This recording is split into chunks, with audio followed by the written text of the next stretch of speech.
tuwaombe kwa kweli uvumilivu wenu kwamba mkutano huu na waandishi wa habari wa leo umekuwa mrefu. Ni kwa sababu ya mazingira ya matukio yenyewe na umuhimu wa nyinyi kupata ushuhuda toka kwa watu ambao wamekutwa na madhila na madhara mbalimbali siku ya jana.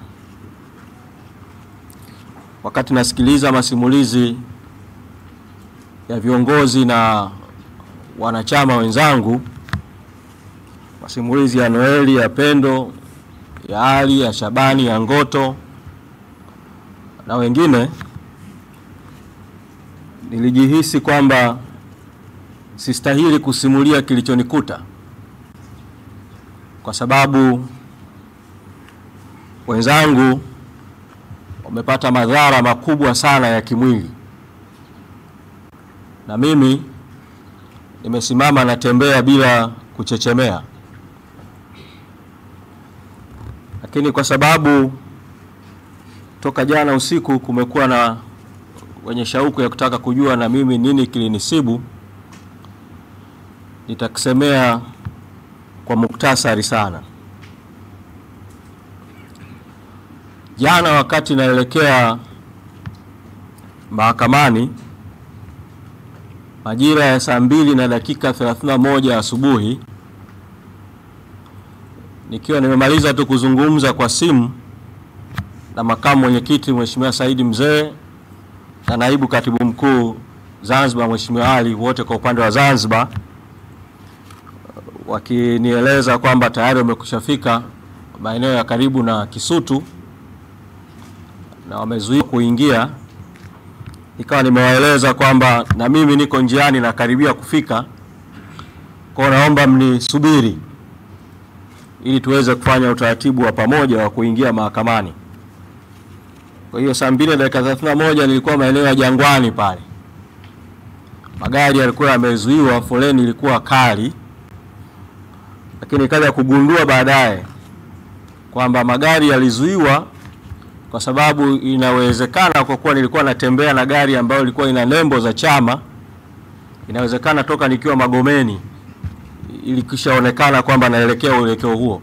Kwa magari yalizuiwa ili polisi wapate wasaa wa kushuka kutoka kwenye magari yao bila kuruhusu foleni kwenda, pengine ningepita, washuke kwa miguu wateremke mpaka eneo la Jangwani, ambapo ndo wakakuta gari nilipokuepo. Na mimi nilichukulia kwamba si hali, kwa wakati huo niliona si hali tete sana. Kwa kiongozi wa polisi ambaye baadaye nikaja kubaini kwamba ni OCD wa Kariakoo, alipogonga kioo na kuniambia fungua, nikafungua kioo ili nisikilize kuna nini. Akaniambia fungua mlango. Kwa kuwa sikuwa wakati huo nahisi kwamba hali ni tete, pamoja na kuona askari, sikudhani kwamba askari wa Tanzania wanaweza kufanya vitendo vya kuvunjaji wa sheria vya kumzuia mwananchi kupita kwenye barabara kwa ajili ya kwenda mjini. Na hata kama ingekuwa wanajua kabisa naenda mahakamani, sikutarajia kama wangefanya uhalifu wa kunizuia kwenda mahakamani kabla hata sijafika mahakamani. Kwa nikafungua mlango. Nilipofungua mlango sasa zikaanza kutumika nguvu za kunishusha kutoka kwenye gari. Mimi nikashuka. Niliposhuka tu moja kwa moja ikatoka amri kwamba apelekwe kwenye gari. Kwa nikaanza kusukumwa. Pembeni kuna mabasi yamepaki ya mwendo kasi, watu wako pale, kasukumwa kwa nguvu sana. Nikatolewa kuanzia Jangwani pale katikati kwenye bonde, nikapandishwa juu mpaka kituo cha mafuta kilichoko eneo la fire pale upande wa kulia, na nikaingizwa kwenye gari ya polisi ndani, askari mmoja akiwa upande wangu wa kushoto, mwingine upande wa kulia, askari mwingine mbele, mwingine akaendesha gari, na moja kwa moja wakatoa amri kwamba hiyo gari iondoke. Kutoka hiyo saa 2:31 mpaka saa 3, kwa sababu sikufungwa macho, kwa hiyo nilikuwa na namna ya kujua muda mule ndani ya gari kwa kuangalia ambavyo nilikuwa naona muda. wakanipeleka kwanza Kariakoo, Karume pale mbele ya ofisi ya mkuu wa mkoa. Wakaificha ile gari iliyokuepo kwa sababu walihisi kwamba pamoja na kuwa ina tinted, lakini tinted ilikuwa faint, hawakutaka ionekane kwamba nipo. Wakaiweka katikati ya gari zao nyingine, na wakasema kwamba wamepokea maelekezo kwamba inabidi nipelekwe Mbweni. Kwa tukaanza safari ya kwenda Mbweni. Tulipofika Magomeni, wakasema huyu akienda Mbweni atakuwa anajulikana huko Mbweni, itakuwa rahisi kujulikana.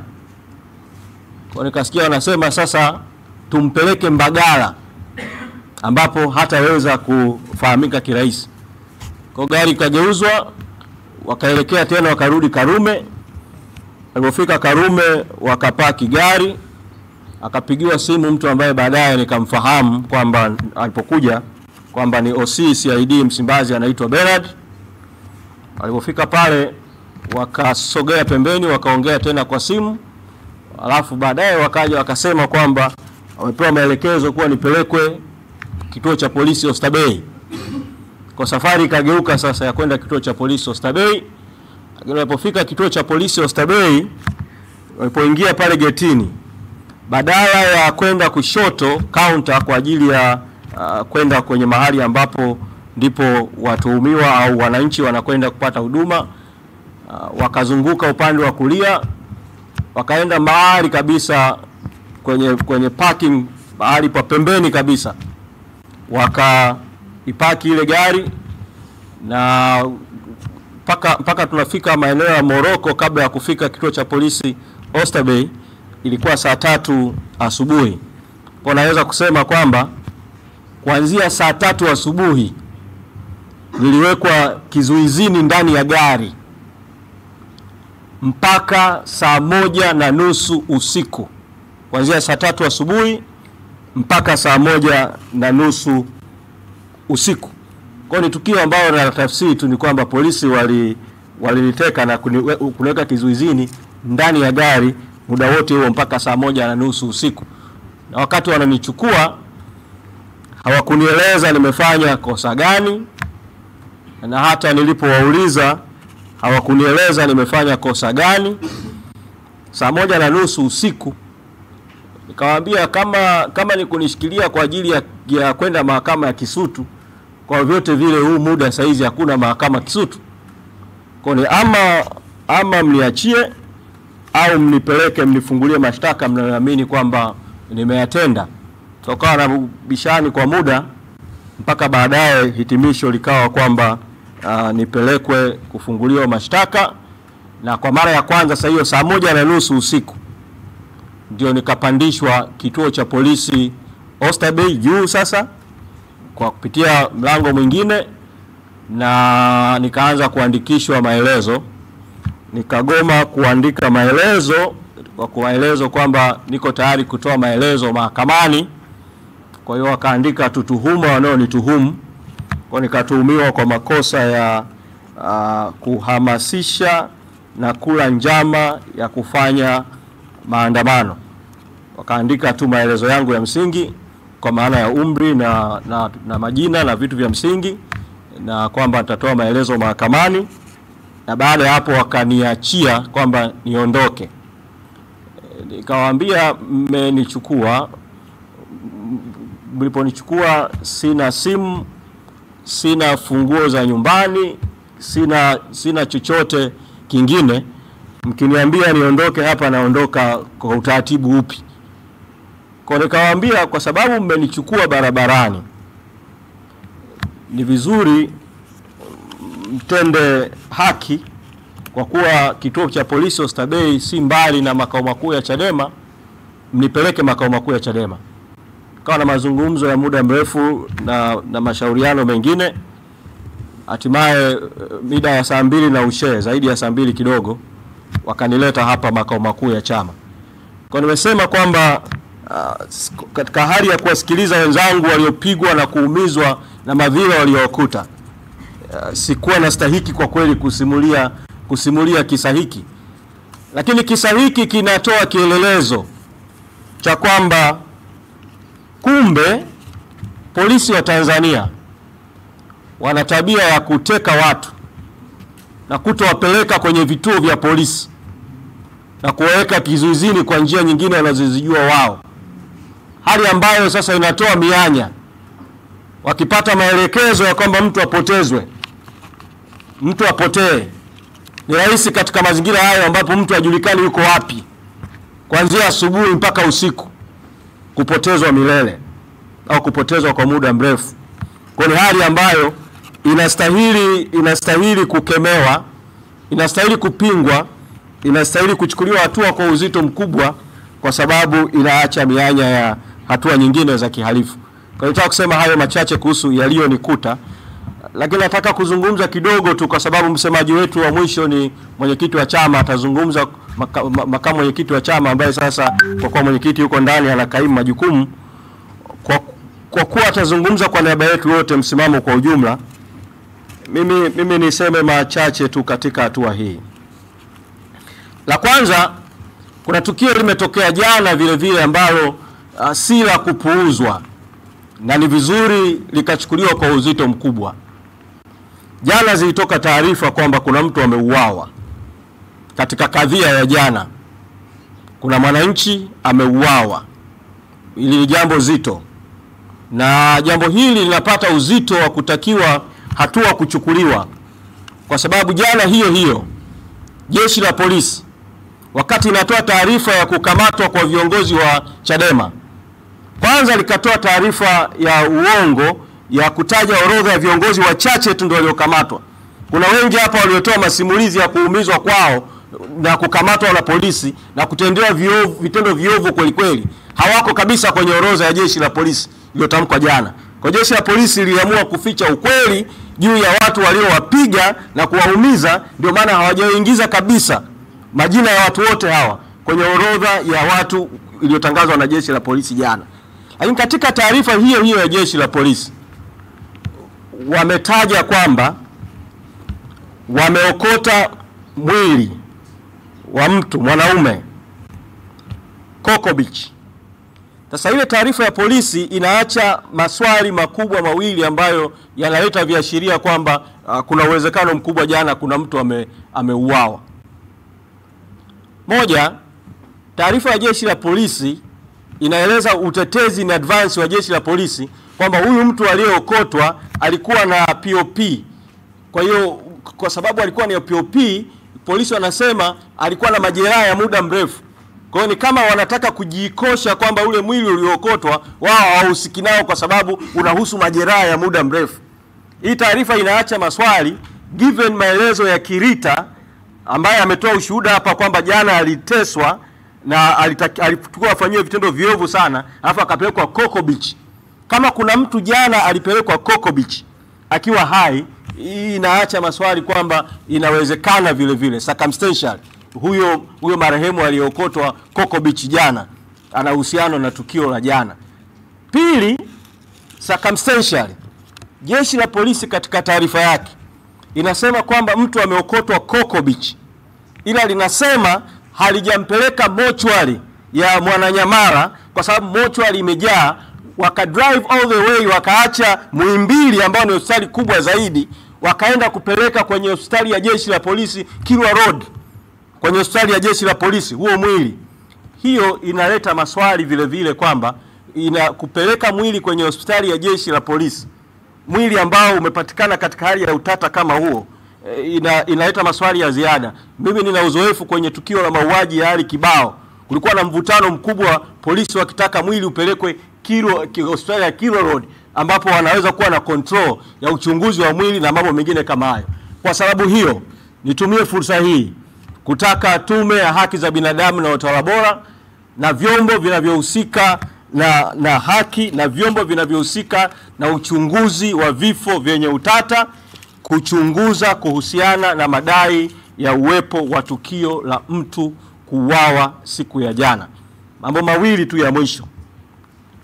Matukio haya kwa pattern yake, pamoja na kuwa mzigo wote wa lawama unaliendea jeshi la polisi, kwa sababu jeshi la polisi na vyombo vyake ndilo ambalo lilikuwa mstari wa mbele siku ya jana kwenye kamata, kwenye vipigo, kwenye matukio yote.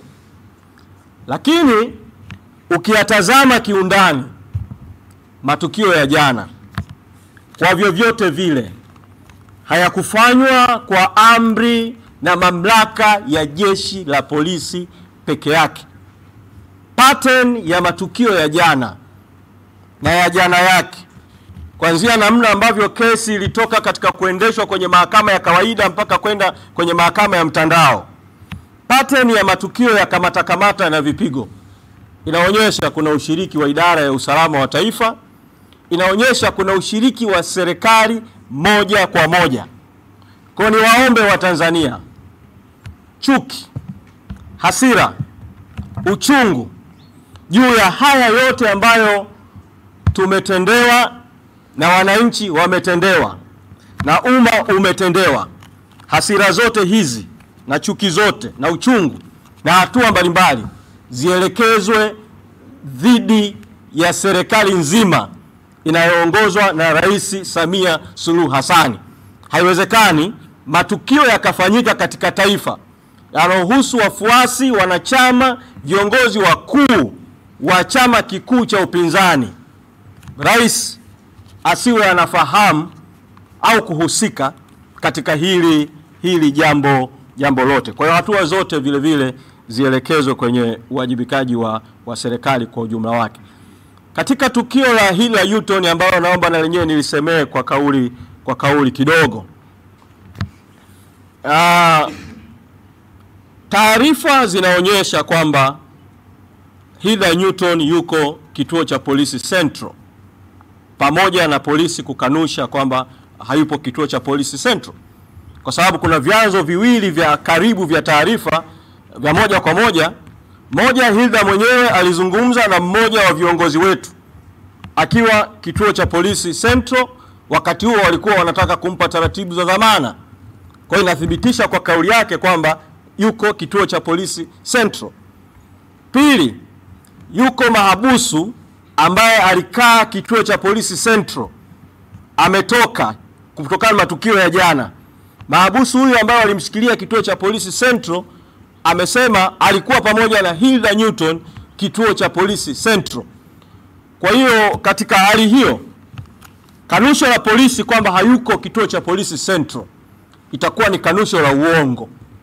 Kwa kuwa alipelekwa kituo cha polisi Central na akaingizwa kituo cha polisi Central, jeshi la polisi kupitia kwa mkuu wa jeshi la polisi lieleze ni sababu zipi zinafanya mpaka sasa Heather Newton aendelee kushikiliwa na Heather Newton aachiwe huru mara moja, kama ambavyo watuhumiwa wanaodaiwa kuwa watuhumiwa wa matukio yote ya jana, wengi wao sehemu kubwa mpaka sasa hatuna taarifa zaidi ya Heather Newton nani mwingine yuko kwenye kituo cha polisi. Ombi langu la mwisho kwa Watanzania, matukio yote haya yanalenga kuzuia no reform no election. Bila mabadiliko hakuna uchaguzi. Matukio ya kukamatwa kwa Lissu, matukio ya Chadema kubabikiziwa kesi mahakamani, matukio ya viongozi kupigwa, matukio ya chama kushambuliwa kushoto na kulia kwa njia mbalimbali, ni mpango wa dola kudhibiti no reform no election. Bila mabadiliko hakuna uchaguzi. Katika hali hiyo tutakuwa tumeingia kwenye kufanikisha mpango wao kama tukirudi nyuma kwenye no reform no election, na kama tukipata hofu kwa sababu wenzetu wameumizwa. Matukio haya yaendelee kutupa sababu zaidi, kila kesi ya Lissu ikitajwa mahakamani kwenda mahakamani kwa wingi zaidi, lakini wakati huo tukiendelea na mapambano ya no reform no election. Asanteni sana.